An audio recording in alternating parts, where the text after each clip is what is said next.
are listening Radio MRWS India.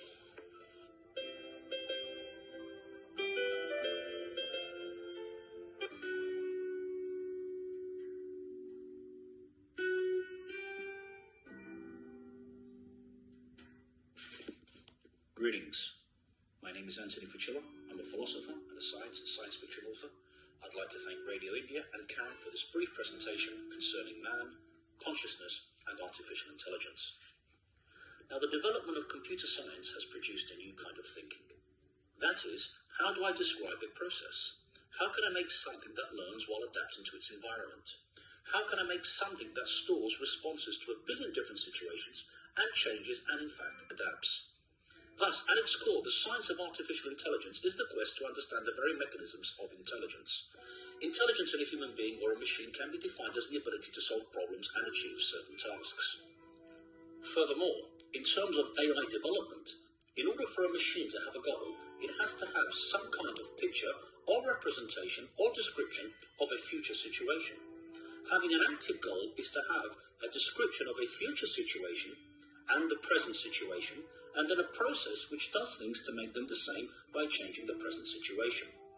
Now, probability is a massive component of higher level machine reasoning, using unprecedented processing power to give the most likely answer from a virtually limitless range of knowledge.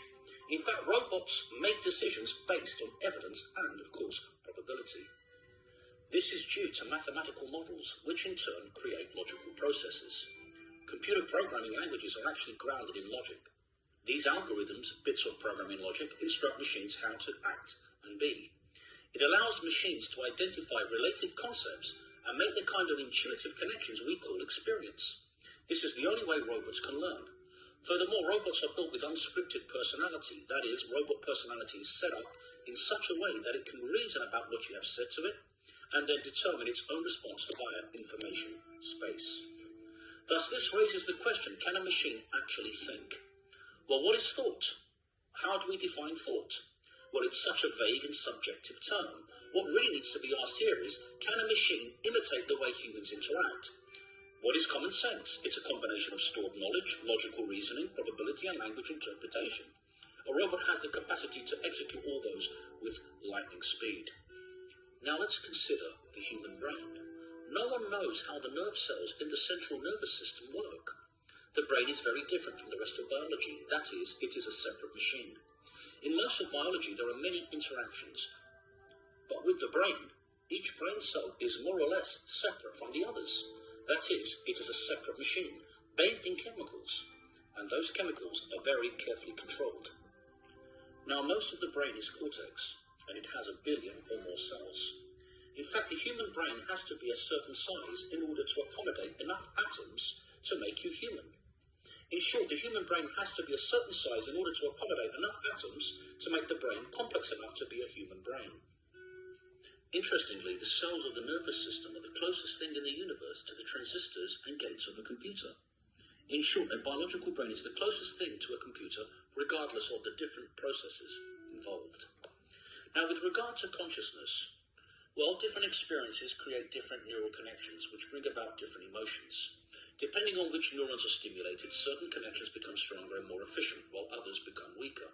This is known as neuroplasticity. Thus, in short, just as pixels on a screen can express themselves as a recognizable image when in unity, the convergence of our neural interaction expresses itself as consciousness. Each moment we are a different image. Each moment we become different persons as we pass through different states. In fact, the neurosynergies that produce our oscillating consciousness go way beyond our neurons. Now, consciousness is the continual creation of models, feedback loops which describe a model of our place in space-time. Space-time is an electromagnetic field, 0-point electromagnetic quantum. It's an electromagnetic field. So basically, the human eye is a camera. It forms an image of the outer world on its sensitive screen, the retina, and then transmits it to the brain. Thus, consciousness can be defined like this. But the truth is, there is so much complex activity within the brain, a multitude of processes that regulate different things, such as memory, emotion, and so forth, that it becomes impossible to truly explain consciousness. Now, neuroscience knows how neurons connect to each other via complex synapses, conductors. That is, neurons send chemicals to the next neuron and start complex activities. But the human brain is like 800 different computers working together at once. Hundreds of different structures that each work differently, regulating different things. Thus, it becomes absolutely impossible to explain and define consciousness, because the brain is far, far too complex. It's made up of hundreds and hundreds of different structures that regulate different things, and yet works together symbiotically. So it's like hundreds of computers working together at once. So to actually pinpoint consciousness and define consciousness becomes impossible. In contrast, computers are made up of transistors, which make up a prototype form of consciousness, that is, robots can solve